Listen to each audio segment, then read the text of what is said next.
Can you please share your family background with all of us?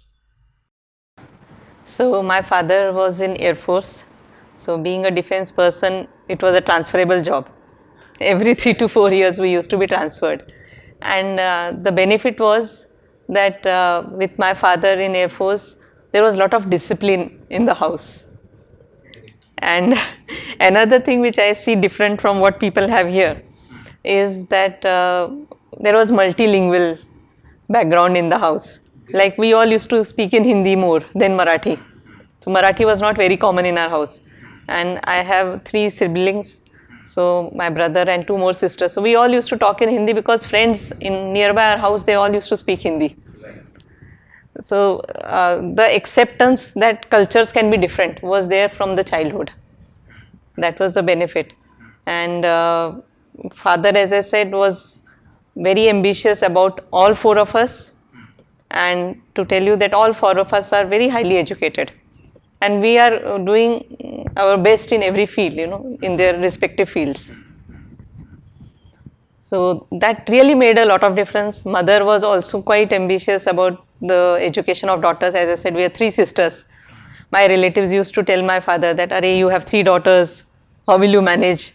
He used to say, "Why? They have come with their own luck, and I'm going to educate them, and I'm sure they will do their best." So I think my mother was very much part of that journey, where they got all of us educated. What is the biggest life lesson that you have learned from your parents? Life lesson was, uh, see, life was a challenge. As I said, he was in Air Force.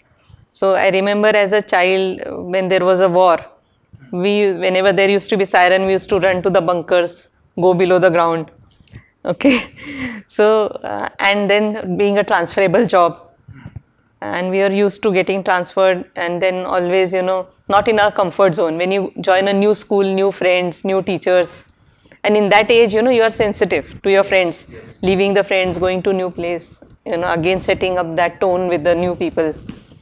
So those were the things which really taught us, life lessons. Ki you have to be on the move, you have to be out of your comfort zone, get connected to new people, new teachers, and settling in a new place.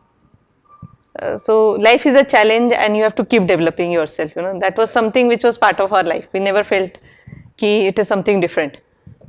And as I said, keep being in the defense, so we used to have those uncertainties around us, that anything can happen anytime. Tell us about your schooling and childhood. Yeah, schooling was fun for us. Like my school used to be around 50 kilometers away from my house. As you know, Air Force stations are away from cities. Okay, so every day morning we used to get up early in the morning. At 6 o'clock the truck used to be there. That time we used to have trucks.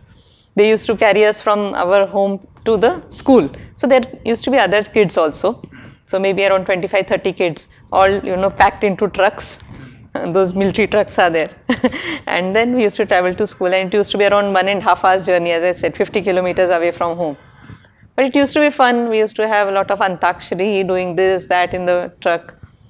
And schools were good. I was educated in central schools, and really great schools, great teachers. Whatever I am today, it's all because of those teachers, which I could get in every school where I traveled. It's not one school, every central school where I was shifted to. Great teachers always motivated us. In fact, I think I should not boast myself, but myself and my sisters and my brother, we were all very good in studies. And when my parents used to come to meet my teachers, they used to say, "अरे आप इनको किस चक्की का आटा खिलाते हो? आपके सभी बच्चे कैसे होशियार हैं?" So that was a thing कि teachers used to recognize us for our sincerity, for the intelligence or the regularity which we showed in our education, or the interest we were showing. So that really made us pick up very well in our schooling. Teachers involved us in a lot of extracurricular activities. So actually that has reflected in what I do in RIT. Ki lot of extra, like taking part in debates, dancing, dramatics, sports. I was very much interested in sports. I was not very great in it, But I was very much interested in athletics, in badminton, lot of sports I used to play. So, all this helped me to develop my personality. Ki there are risks, there are challenges, you lose sometimes, it's not always winning in life. You have to learn to lose. When you stand on the stage and if you have to speak in a debate, how your thought process needs to be triggered, how you have to articulate your words, and how when you cannot speak, people laugh at you. Those who are off the stage, they laugh at you when you are unable to speak sometimes. So all that was a great learning. So schools were a great place for me. Do you have any specific message for these school-going children and their parents? Yeah, message is very strong that mobiles will make your kids, isolated. They will not be able to connect with people. And see, when you see life, when you see your workplace, when you see your family life, when you see your career, lot of different things, it's all about interacting with people. It's connecting with people. And if you are unable to connect with people, if you are unable to judge the person whom you are talking to, if you are not able to judge their personality, so there will be big void in your life. Maybe it may be your life partner, your father, mother, sisters, brothers, whosoever it is. Because basically human being is a social person. Okay. And if there is no social activity, if you are just engaging within yourself and with that mobile, it will not help you to develop. Somewhere your personality will get constrained. So my message to all these parents and these kids is move out. When you are traveling to your schools and all, talk to your friends sitting next to you. Have chit chatting, have some discussions. Like I remember we used to have that time a lot of cricket matches used to be there, 5 days cricket matches. So we used to just love, the previous day who has scored century and who was out at duck, and so that gives you general knowledge. Then we used to play games like capitals of different countries in the world. So that's how my general knowledge improved. So I knew almost all the capitals in the world. So I knew all the countries in the world. So it's not studying geography. It's expanding your horizon to know a lot of different things. So such games will improve your intelligence, improve your memory, improve your connect, and lot of the development which cannot happen in the classroom will happen. Having a lot of facilities around, do you think this is actually changing the game? Because when you are to struggle to go to school and you are supposed to, when you struggle to get small things that you want, when you are getting it easily, that is actually breaking the comfort zone, or actually it is taking students into more comfort zone. So what do you feel on it? Yeah, see, the philosophy says walk to school. Okay, whenever now the townships are planned, they say ki the kids should be able to walk to school. So schools should not be very far away, because a small child may feel sleepy, may feel hungry, So philosophically, if you say the schools should be nearby only, but since mine was a special situation, air force stations are away from main cities, and the schools, because my parents wanted me to be educated in central school, being the best schools. So maybe that's why they must have taken the decision to put me in a school which was a little bit far away. Whatever is the situation, I feel, whether you have a school near your house or away from your house, the intent of education has to be very clear in the parent's mind and in the mind of that child, because the parents will transfer it to child. So that intention, why you are learning and how that learning is going to make you happy in your life. It's not for marks, it's not for rank. It's to enhance your own life. So you have to enjoy studying, you have to enjoy playing, you have to enjoy talking to people, you have to enjoy writing something on your own, expression of thoughts. So everything is important. So it's whatever is the situation, parents to the kid, whatever is transferred is important. From teachers to the kids, that's equally important. The other end is teachers to the kids. How and when did you decide to become an engineer? Yeah. So I did my 11th and 12th in Delhi. My father was transferred to New Delhi. And before that, I was in Baroda. Okay, so from Baroda, a small town, to New Delhi was a big town, big city. But then, as I said, when I joined a new school there, so that school was in IIT campus. Okay, and the children studying there were all, children of professors from IIT. So initially we used to feel, "Arey, all children are so intelligent, and how I will compete with them," all those self doubts were there. But then gradually I could observe that teachers were looking at my notebooks, teachers were looking at my journals, and then they started appreciating. Then they used to, say, "Okay, look at her journal, the way she has done. Why don't you think of doing like hers?" So that appreciation gradually made me, again gain back the confidence. Okay, whether it is Delhi or all, I can be again doing good in my class. And then I was studying. That time it was, there was no choice, PCB or PCM. Everything was compulsory in central school. So I had biology also, mathematics also, and I was equally good in both. But my more inclination was towards biology and doing medicine. My elder brother was engineer, so he used to keep telling me, "Nee, engineering is good." He was a mechanical engineer, and he used to, whenever going to the site or somewhere nearby, he used to tell me, because he was mechanical, so he used to explain me, "This is centrifugal pump, this is rotary pump, this, that." And then my sister, she was doing food and nutrition, elder one, BSc food and nutrition. And then somehow I was always ambitious that I should be either engineer or a doctor. But more inclination was doctor, so doing medicine. But then being in Delhi, the competition was too much, and I missed my medical admission. I couldn't get. But then, as I had mathematics also, so I got into engineering. And being in Delhi, and my father was in Air Force, so there was very limited quota for me in wherever I had to take admission. So I got into National Institute of Technology, Nagpur. And that time the choice was whether I take metallurgy or civil engineering. Okay, but then since my brother was mechanical and he was always, talking about engineering and site and this and that, so civil was a natural choice for me. And my father was also for it. He said, "No problem, you take whatever you want to." And mother was also very supportive. Like, maybe she didn't know much about engineering, but she always wanted ki no, I should be something great in my life. And so then I chose civil engineering in NIT Nagpur, VNIT Nagpur. I would like you to describe your college days. With the college, the teachers were too great. And the hostel life was real wonder. I cannot forget my hostel life. Whatever confidence today I have, I think it's because I stayed in hostel.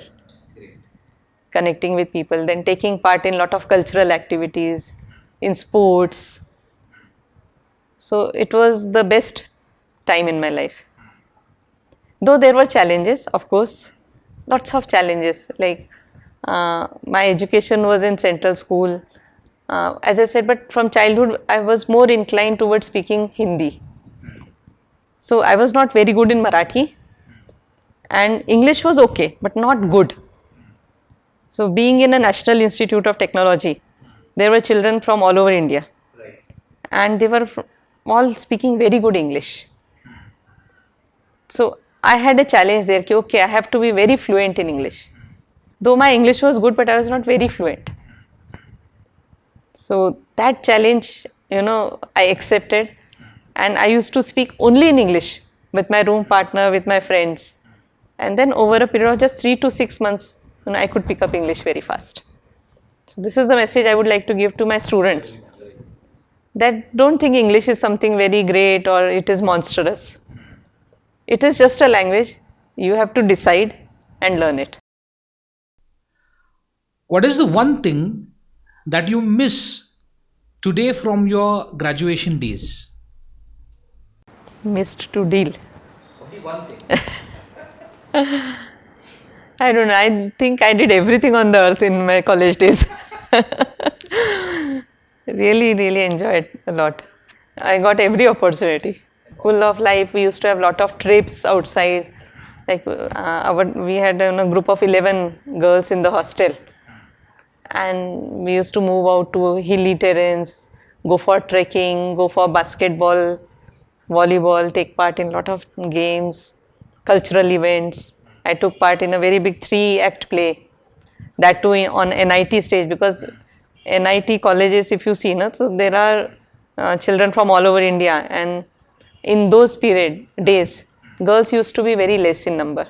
It's not like today. We were just 3 girls in a class of 80 boys, and in the whole college, I think there was just 100 girls amongst thousands.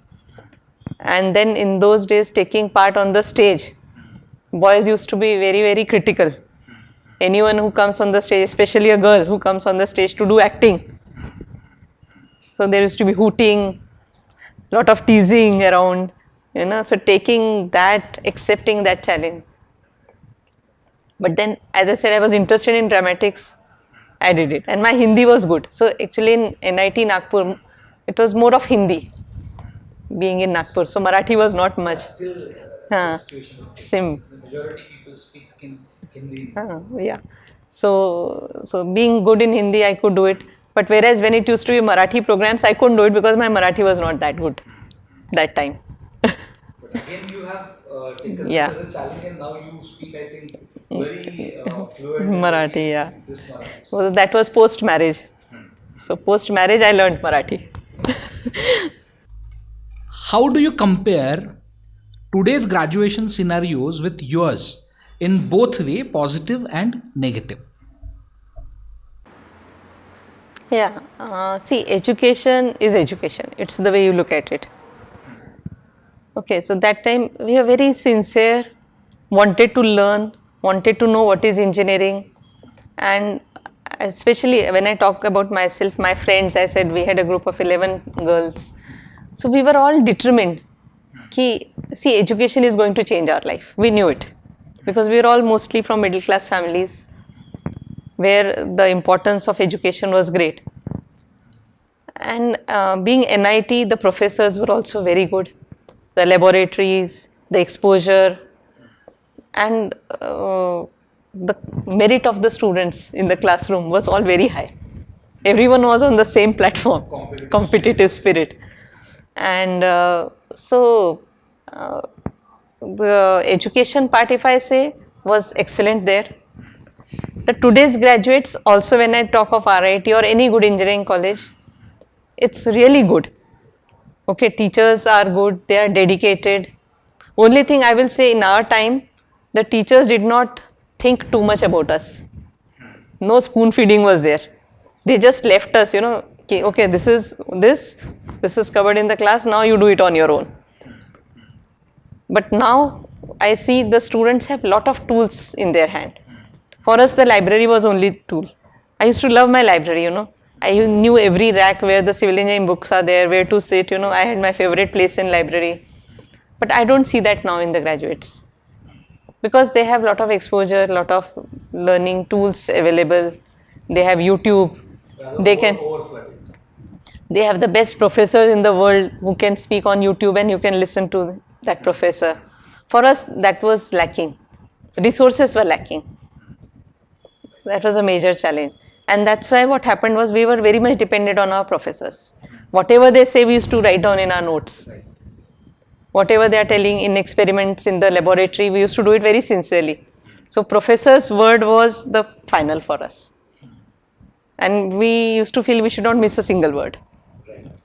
But that doesn't happen now. Now the kids feel, why should we listen? Anyway, we'll get YouTube lecture or we can get the best book in the world. But then giving time for that is equally important. So what happens is they don't even listen to professor and don't listen to YouTube professors also. Though everything is there, but the concentration, the focus, the thought process that I have to learn in the best possible way. This is going to change my future, or this is going to be useful for me to build up my career. That focus is important, and the struggle. I don't see that approach of struggle in them. They lack in that because they get everything easily, as you said, in a comfort zone. So maybe they are in comfort zone. They are Z generation, as people say, Z generation. We were X and Y generation because 4 kids at home, sharing the resources right from childhood. I have seen my parents struggling to pay our fees. So that this generation doesn't see. Maybe one child family.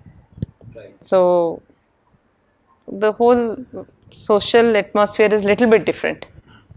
Of course, I know there are students who have challenges at home. They really learn sincerely. But there will be, I think, every type of students in every period of time. Yeah.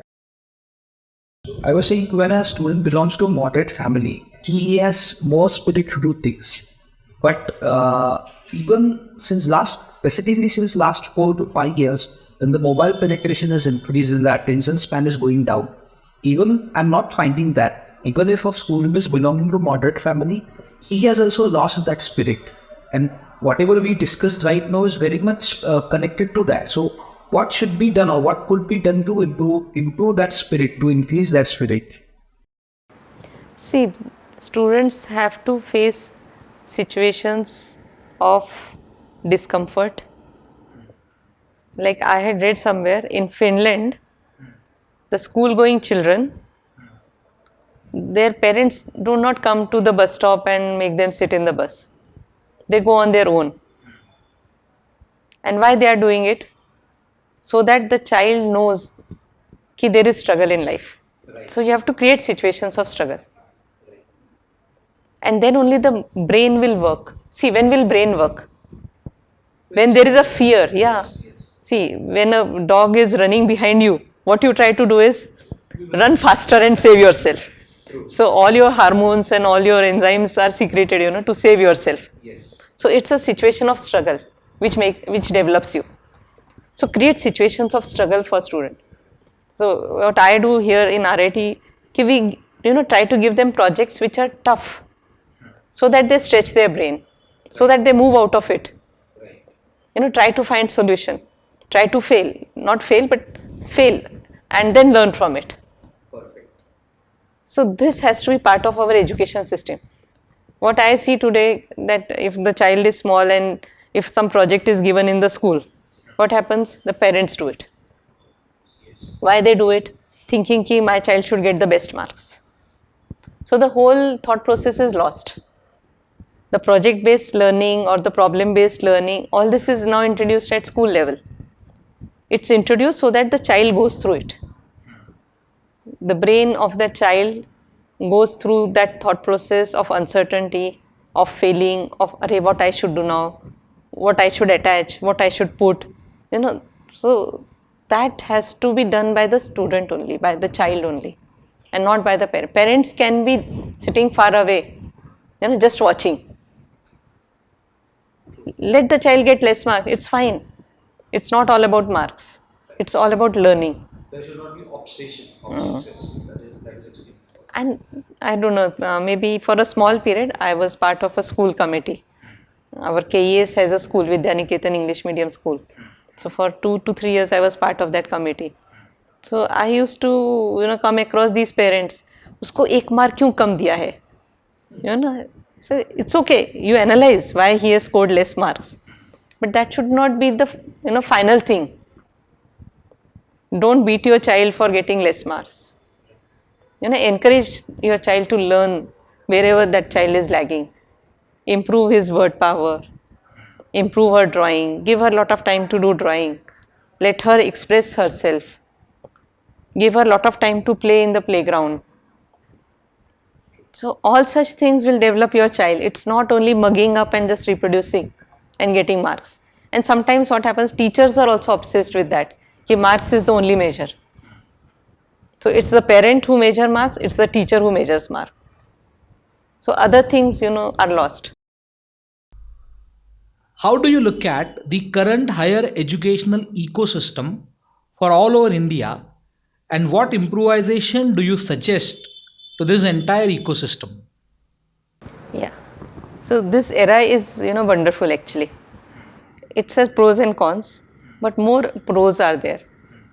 See, as a student, if I can get the best lecture anytime I want.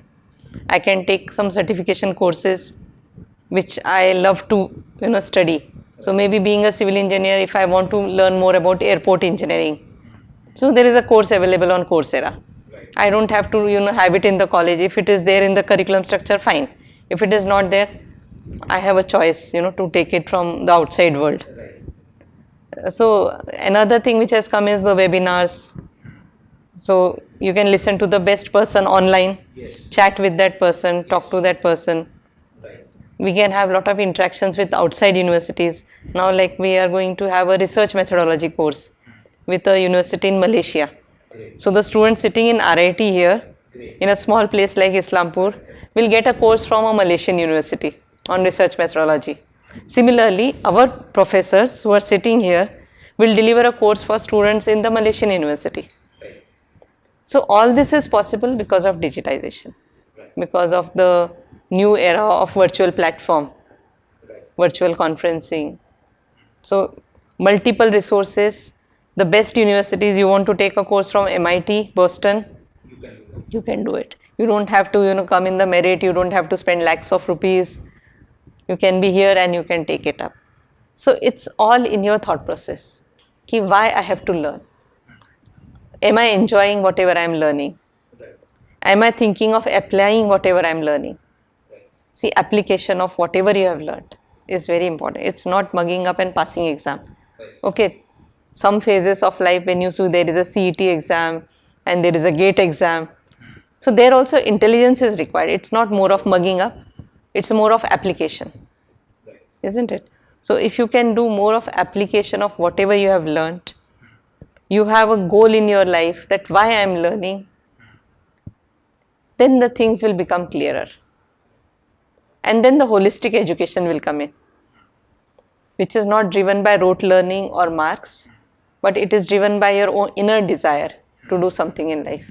How do you think what all are the changes that we should cope up rapidly? Because things are changing, definitely things are changing. But the momentum of this changes is, I think, not good. What do you think on this, and what suggestions you have for this particular thing? See, more of blended learning will come, hybrid model, because you can get best of both the worlds. Because we cannot undermine the classroom teaching learning. Because the children learn a lot of other things. It's not only the contents. It's not only knowledge. Okay, it's more of other things. Because in the real world, in any workplace, it's not about completing your file. It's about coordinating with the people in the organization. So you may have your colleagues working with you, you may have your higher authorities, you may have subordinates. So teamwork is important. Communication skills are important. Problem solving ability is important. Ethics, see how ethical you are. So ethics, integrity, commitment, these words are very, very important in real life. And all this will be learnt only when you interact with people.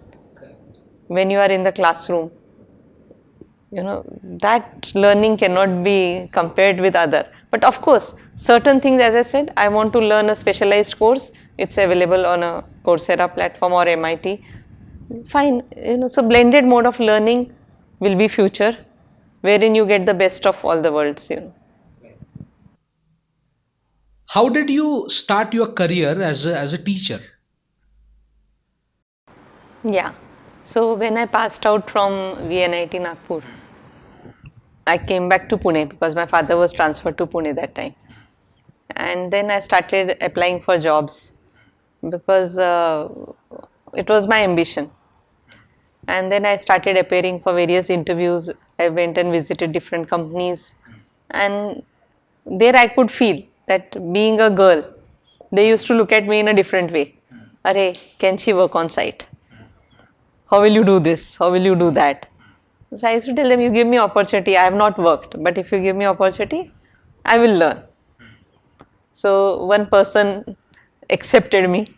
He was also an ex-military person. And then I started working in his organization. It was a small organization, a survey firm. And I used to do some surveys for the roads and all. But that lasted for hardly 1 month. And then I got an offer for a teaching job in Islampur, in this institute. So this is my second job, and I always wanted to take higher education. That was another thing in my mind. Ki, okay, I have to do MTech. I have to be a PhD.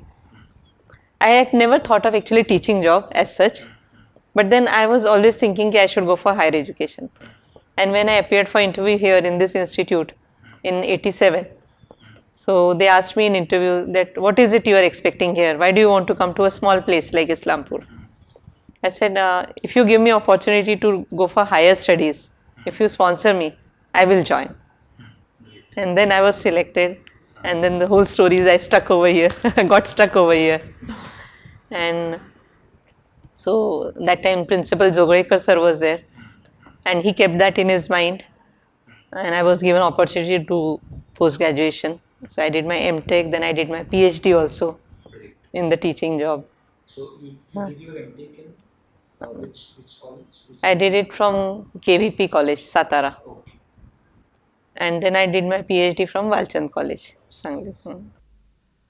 What inspired you to be a professor? I always dreamt of an industry job.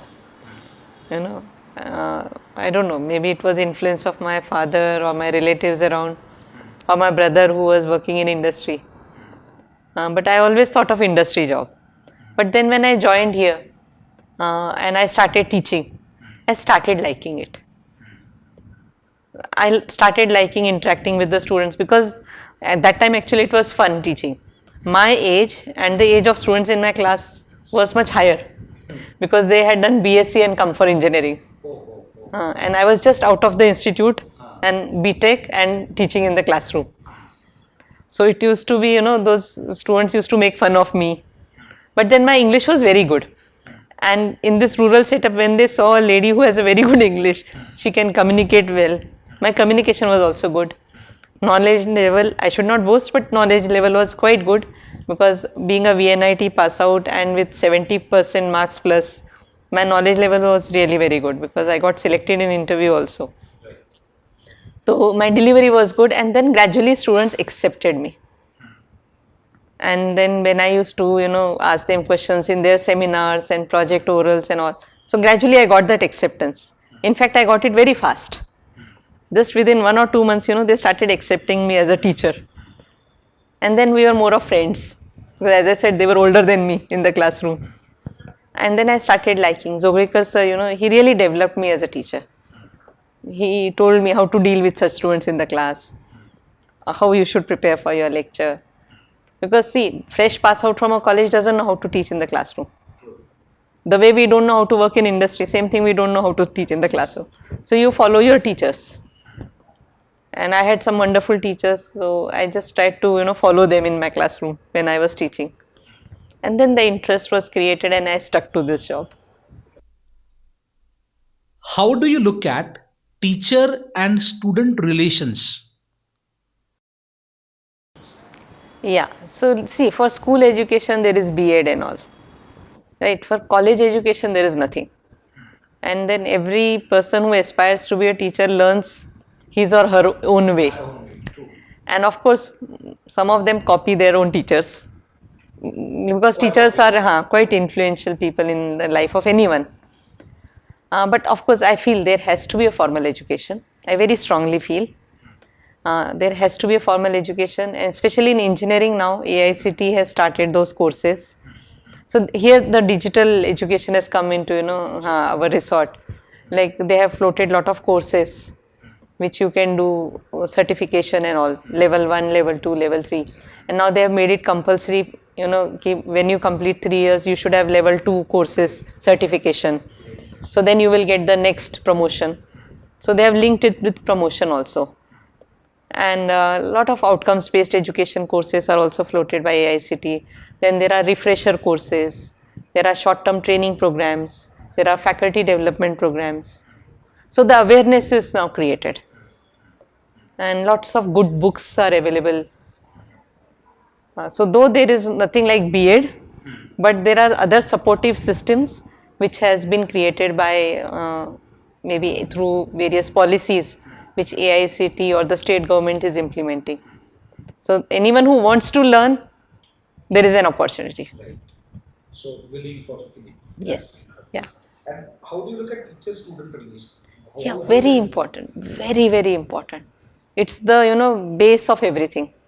Because if the students don't respect you, if the student don't trust you, they will not listen to you in the class. And how the communication will take place if there is no listening happening? So I am teaching. Are they learning? This is what our Krishna Vedula has taught us. So whether they are learning or not will happen on lot of factors, and very important factor is the teacher-student relation. Just if you go back in your college life, which teacher did you listen to more? Whom I was used to trust and like. Trust and like. So that bond has to be developed. So there are different types of students in the class. As a teacher, you have to understand those students, different learning styles. Each student has a different learning style. Someone wants listening is good for them, someone wants more of pictorial learning, someone likes more of going out and learning. So you have to balance your teaching in a way that every child in your class learns. So it's a big subject about knowing your students. There is a researcher called Mann who does research, who has done a lot of research in students learning psychology. So he says there are 8 types of students in your class. So there are heroes who would be always like to be in limelight, very well dressed and all. So they will try to question you and to show how I am fast learner. So there are heroes. There are students who are very shy, who will never come up with the questions, but they have questions in their mind. There will be students who take down each and every word, whatever you are speaking. They don't want to miss a single word. So such 8 categories of students he has categorized, and if you keep that in your mind and teach in your class, then you will reach each and every student. So basically a teacher has to look at each and every. So maybe a slow learner. So how that slow learner can be with the whole class. So how to involve that slow learner without insulting. We have to keep the dignity of every student intact. If you don't keep that dignity, then they will get disconnected with you. Okay, this teacher doesn't bother about me, so I stop listening. So it's a big science actually. Knowing your students, the bond between teacher and students, and how you have to encourage each type of student to do best. So bring out the best, make a difference in the life of student. This is all should be in the back of your mind. Would you like to mention any specific incident or occasion or any specific student who helped you to grow as a teacher? Not single student, lots of students. As I said, initially when I was standing in my class in front of students, I could see the students are older than me. So my first lesson was the toughest one. I learnt a lot of things, how to articulate your words, how to respect your students, how to be convincing, how your knowledge level has to be really good. Then there was gradually when I picked up well, then of course there were students who were smaller than me in age. But then, those days I think the students were more expressive. They used to ask a lot of questions in the class. And when the students ask questions in the class, you learn more about your subject. You explore yourself. Okay, this aspect I have never thought of. So I have to sometimes tell my students, okay, I will go through it and come back to you tomorrow. And then next day I used to go with the preparation and clear their doubts. So nothing wrong in accepting that you don't know something. So you have to accept, okay, I don't know it, I will come back to you. Because a teacher is not a god. He is not know-all person. A teacher is a teacher. Isn't it? So that was some learnings. There was a learning in the sense that the students used to have some inhibitions in their mind. So how to bring that out? So how to bring out the best in your student? So that also you have to learn as a teacher. It's not always giving, it's also taking, and it's also developing. Then I used to have this practice of asking the students at the end of the class, give me your free criticism about myself. that what was good in the class today and what was not good in the class, and where you want me to improve. And you will not believe, the students used to do it very sincerely. They used to give very sincere and correct feedback. And I also used to accept, because sometimes the students used to say you are talking too fast in the class. So maybe for me it was not fast, but for the student it was fast. So I, made my pace of teaching slow. Then they used to say, okay, do this, do that. So all that made me a better teacher. So you have to be sensitive to their needs and keep taking feedback. They are the best teachers in your life. They teach you. In your point of view, what are the 5 must-have attributes in a teacher? So teacher has to be very sensitive to the needs of the students. Okay.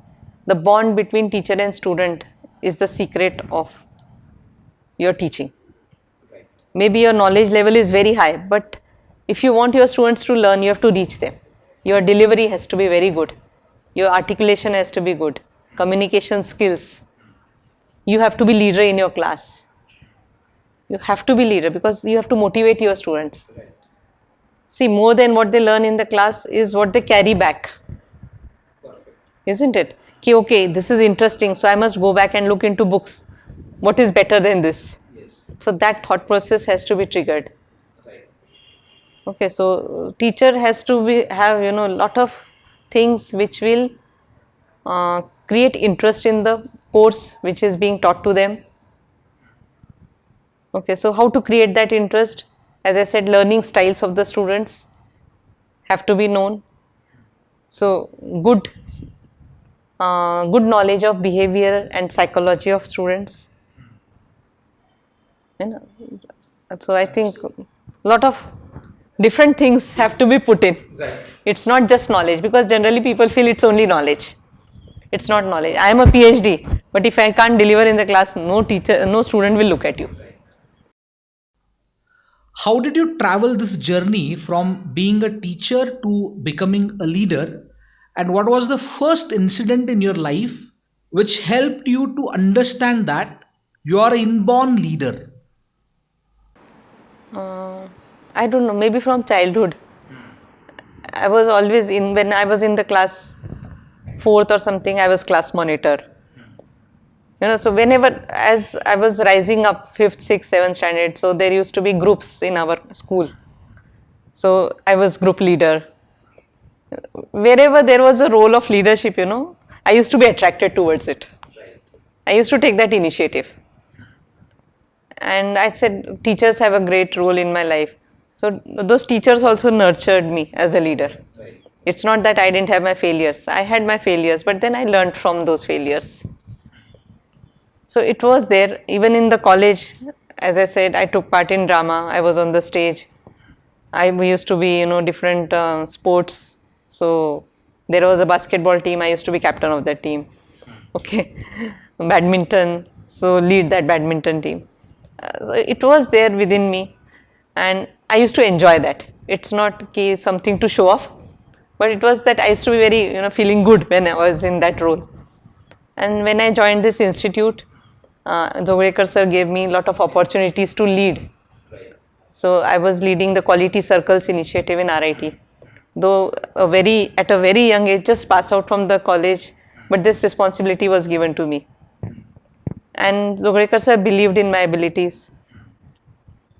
And since if someone believes in you, you try to live up to those expectations.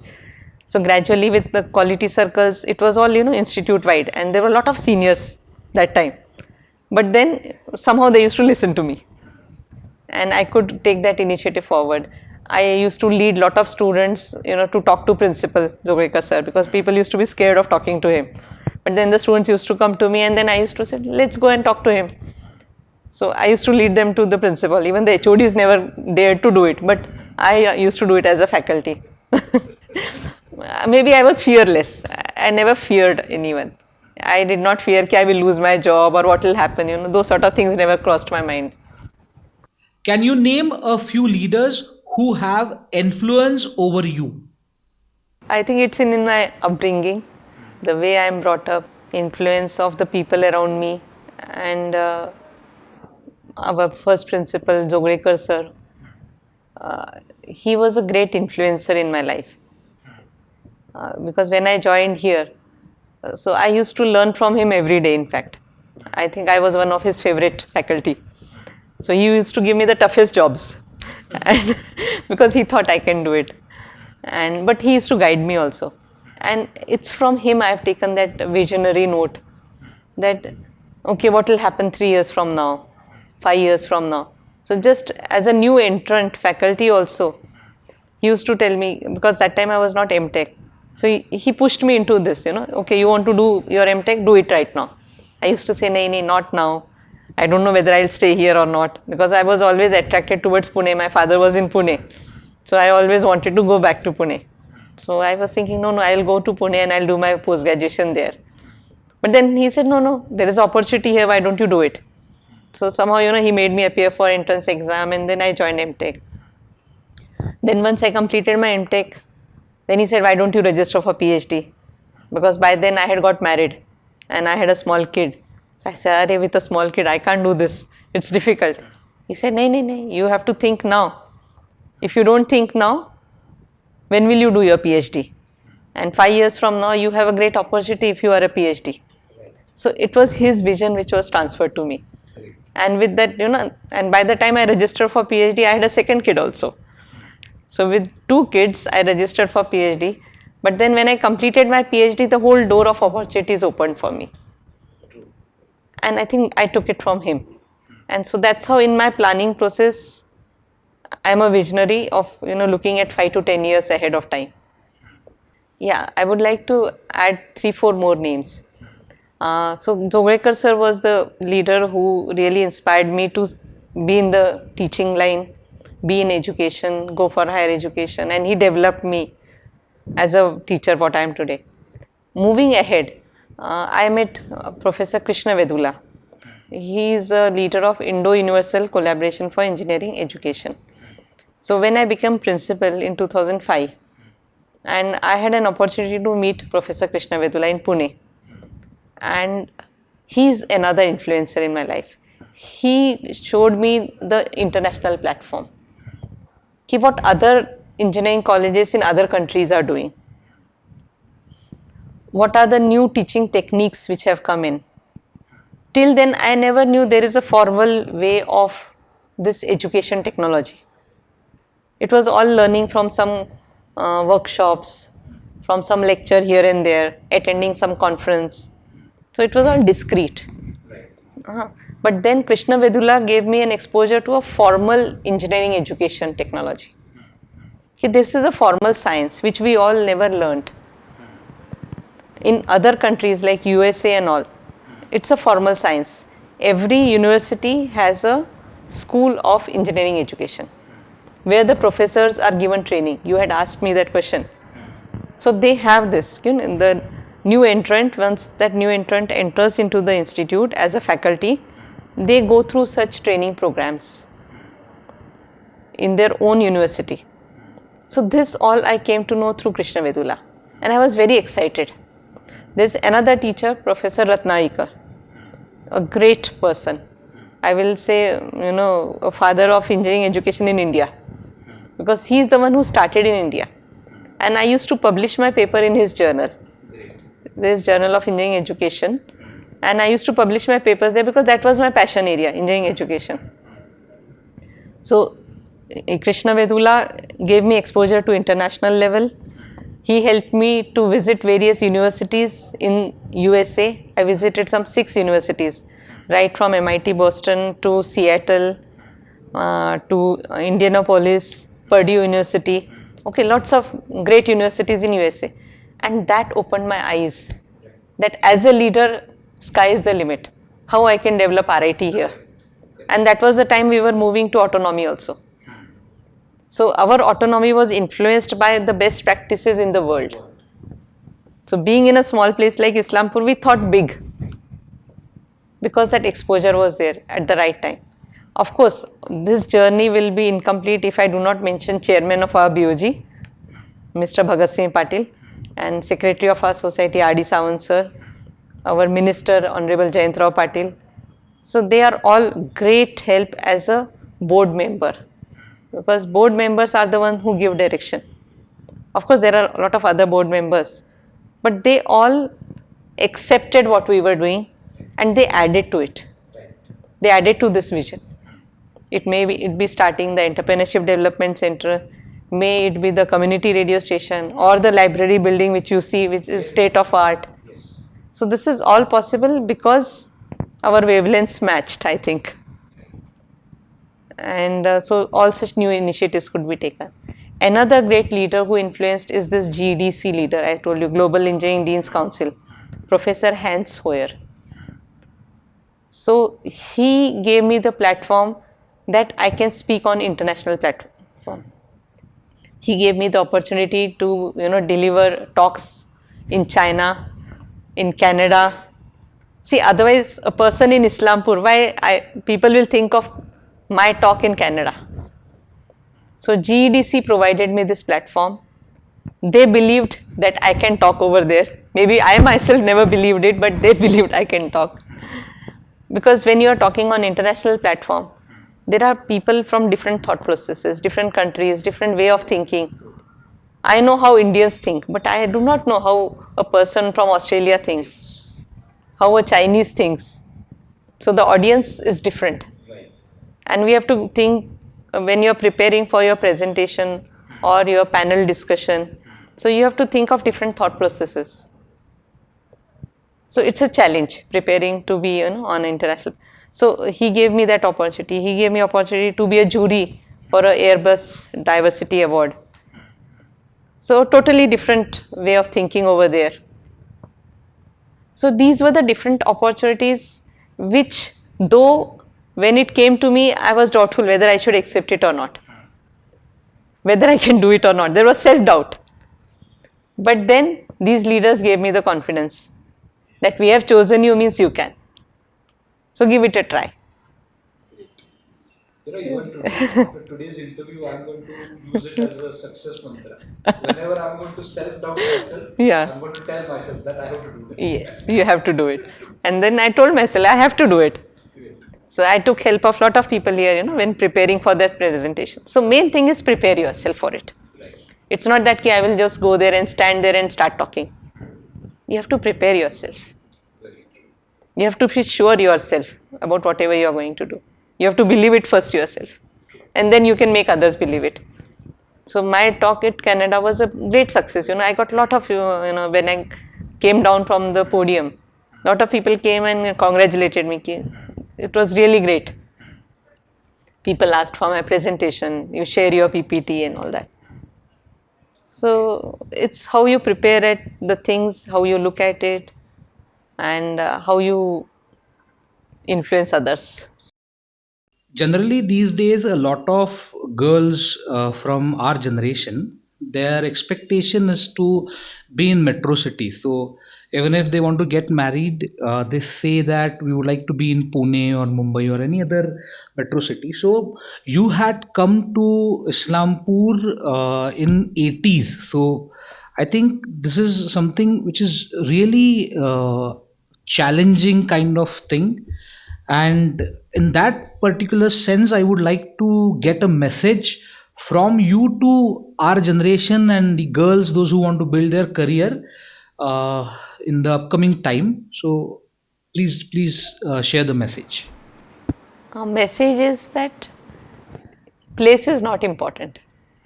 Your intention is important. The ecosystem you get to develop yourself is important.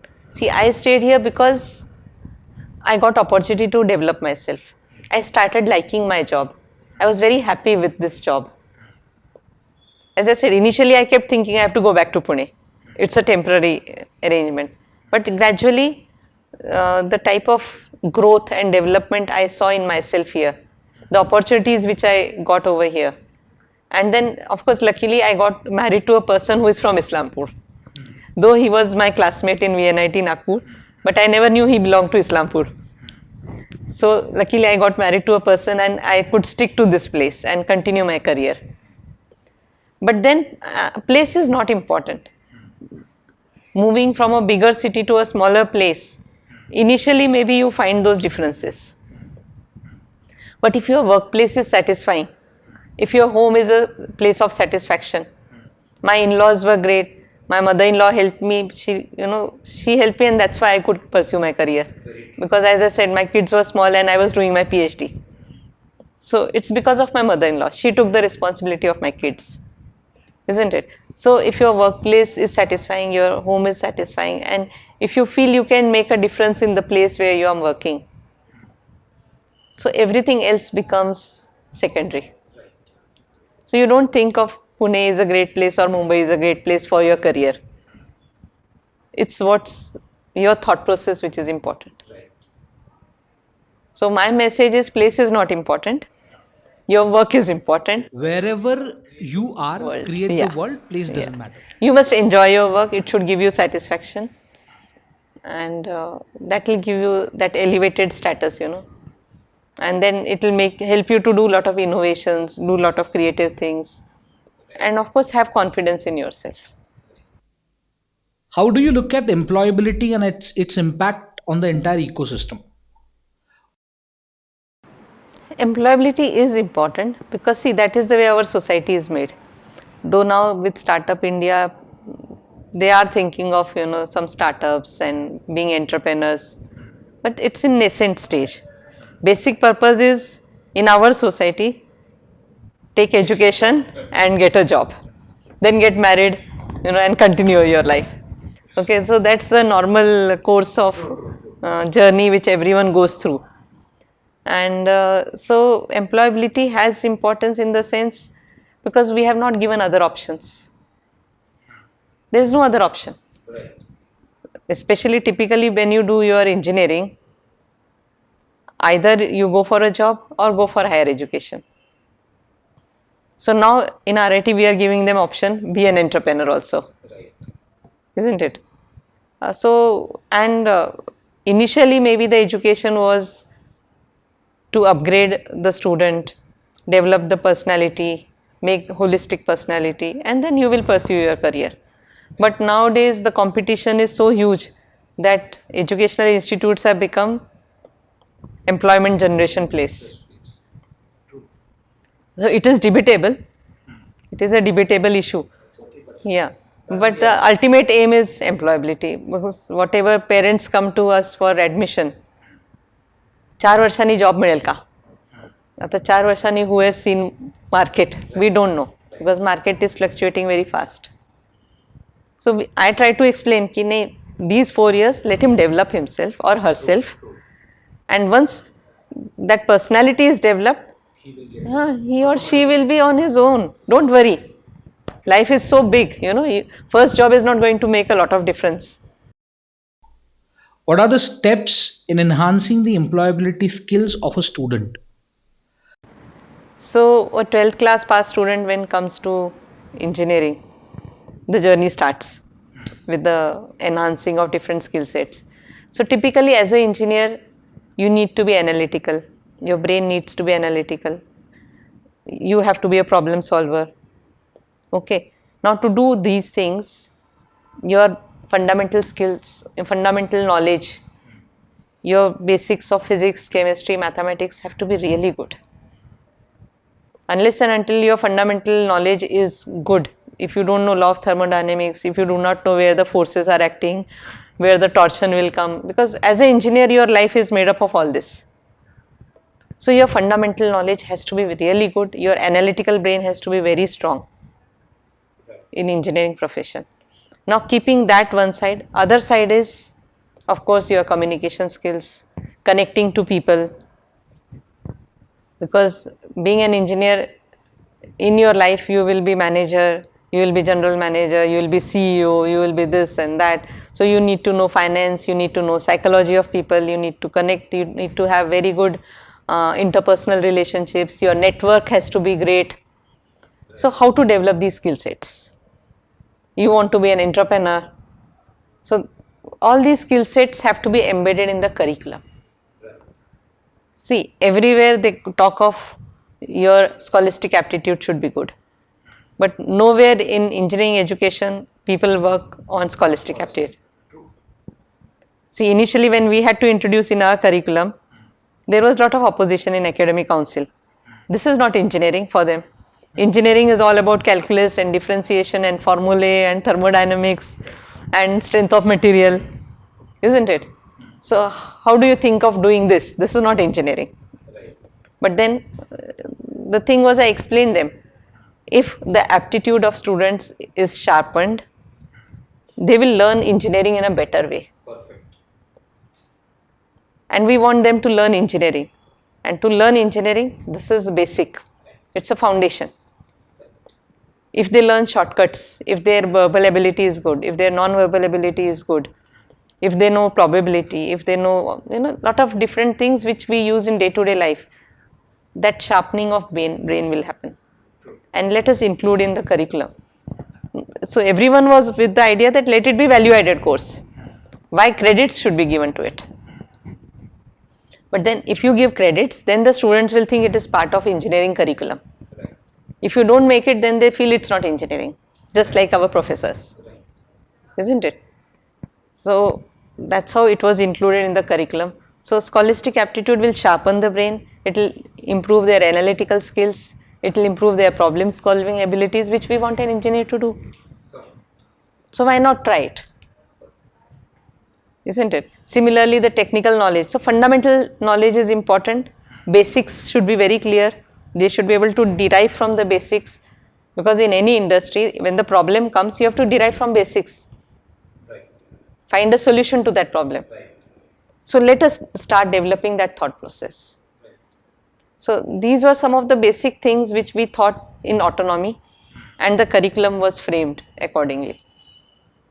And we all can see the Yeah. results that you're getting. So we were pioneer because, as I said, the lot of exposure I could get, what internationally people are doing, Right. how engineering education is taught in different universities in the world, why they are leading, why everyone from the world wants to go to USA and study, what's different they are doing. So some of the things we could take from there. How do you look at industry institutes interactions? Very important for any engineering college to develop the students for employability. Because see, anyway what we are doing, we are developing our students to be part of industry. Right. They may be part of industry as a researcher, they may start an industry, Right. isn't it? Right. So if the end goal is industry, why not involve them Right. during these 4 years? Because 4 years is not a very big period. Yes. So if you involve them from the beginning, if the curriculum is developed with the help of industry, so you are using the time of the students in a focused way. True. So you are doing the things which industry wants.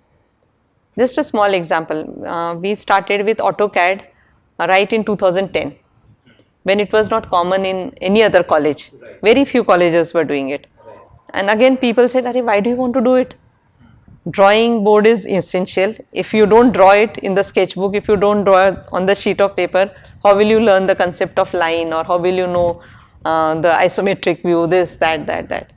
So I said, yeah, I agree with you. But then let's have a blend of both. So let them first draw in the sketchbooks. So they will get a feel of line. They will know how the line rotates, how the things happen. And then we will teach them AutoCAD. So we started this blended, and it was a big success because industry had given me that input. Lot of industries, when they come for interviews and I talk to them, so they gave me that input that why don't you teach them AutoCAD in the college? Because when they come to us, we spend 6 months teaching them, and then they become useful to us. Instead of that, you start in the college, they'll be expert by the time they pass out, and they'll be absorbed, they'll get jobs, and you want employability. That's the ultimate thing. Ultimate aim. So same thing happened with the aptitude also. Yes. See, every company was going for this screening test, and the screening test was aptitude. And when I studied the situation in Pune, Mumbai, everywhere, all these college students used to join the classes for aptitude, and that's how they used to get selected. But in a small place like Islampur, students did not have that exposure. Where will they go for aptitude training? Right. So that's why I said, why not introduce in RIT? True. So that's how it came into our curriculum. Gradually it came. Initially it was value added course, then it came as a curriculum. So it changed the scenario of employability. And then the other institutes in the region also followed it. So if you keep that industry liaison, so now we have internship in our curriculum. So within 6 months when they are in industry, I see them as a transformed personality. Very In 7th semester what they are, and when they come back after 8th semester, yes. a changed personality. They get exposure. They get exposure, they know why they have learnt whatever they learnt in the college and how it's going to be useful. And ultimately employability is improved. Lot of them get placed doing their internship. Very true. So getting industry projects, working on industry problems. So all this is important. So our faculty should also have that view. Key industry is an important stakeholder and involve them in curriculum, involve them in projects, involve them in development of students, in expert lectures, whatever, wherever possible. So it will add value. What are the top 5 activities a college has to do? Top 5 activities. See, first important is give exposure to your faculty to industry. Okay, what industry wants. If your faculty knows what industry wants, their approach towards teaching in the classroom, the practicals, the projects, everything will change. And that's how the student thought process will change. Second thing is have very close liaison with industry. Third thing is think of developing the skill sets of students through this curriculum. So give them a lot of choices in the curriculum. So NEP policy says Yes. there has to be choice based curriculum. Yes. So give them choice based curriculum. Let them develop their expertise in emerging areas which are coming up. And as I said, let them have this aptitude, scholastic aptitude developed, because that is going to sharpen their brain. Right. Then provide them a lot of research facilities. Your laboratories should be state of art, where they can play around, they can do a lot of experimentation, they can fail, do a lot of projects, create situations of struggle. So projects and all those projects will have those situations of struggle. When I see students taking part in Baha and Supra vehicle competition, so no one is with them, but whole night they keep working. Yes. No one pushes them. You have to do, you have to submit. But out of interest, they keep doing, they keep learning, Right. and they get better placements also. So research is important. And last is entrepreneurship development. Give them these opportunities to be entrepreneur. Right. Give them a feel of risk, uncertainty, Accountability. accountability. They have to be accountable for whatever they are doing. Right. They have to be accountable for their own life. Right. So create those situations which are parallel to real life situations. How do you make the global opportunities available to your students in RIT? I myself believe that global exposure is important, because when I started moving out to attend conferences outside India, it changed my vision completely for the institute.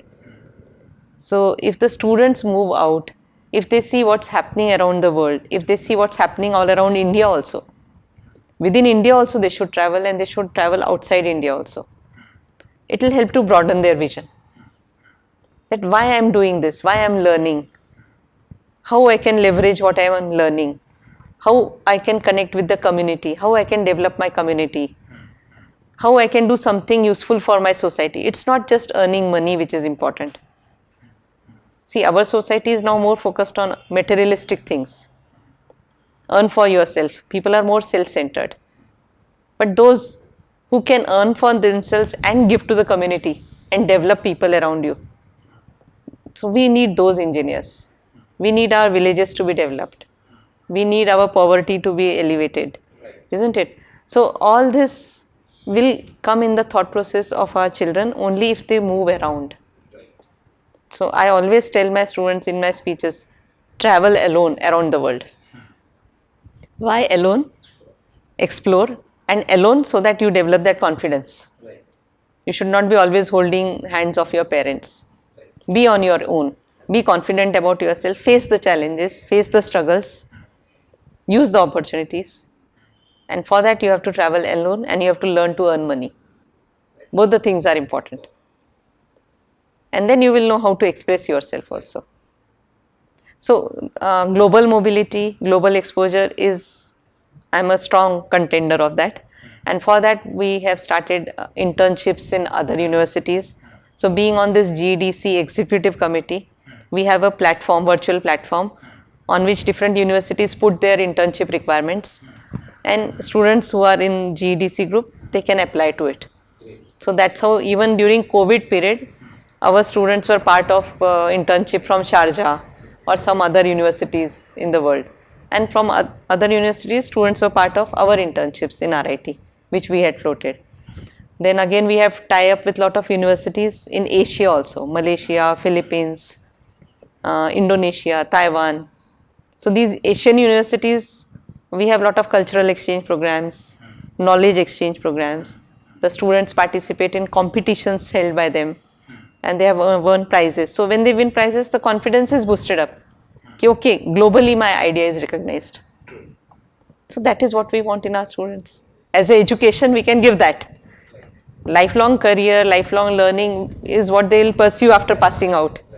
But when they are here for 4 years, I want to give them that. How do you see training and placement activities?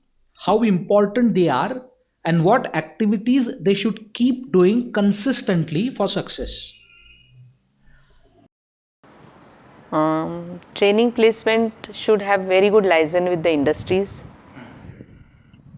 that is external connect, and the other part is the internal connect with the students. So whatever industries need, say industry revolution 4 has come in, so now the more requirement is of programming, of coding, of artificial intelligence, automation, 3D printing. Even if a civil engineer is there, they want the knowledge of sensors should be there, coding skills should be there, isn't it? So whatever is emerging, so that training and placement department has to sense those needs and bring it internally through the curriculum. So those suggestions should be input for the curriculum. So though we have industry experts on our board of studies, but then we may have only expert in few areas.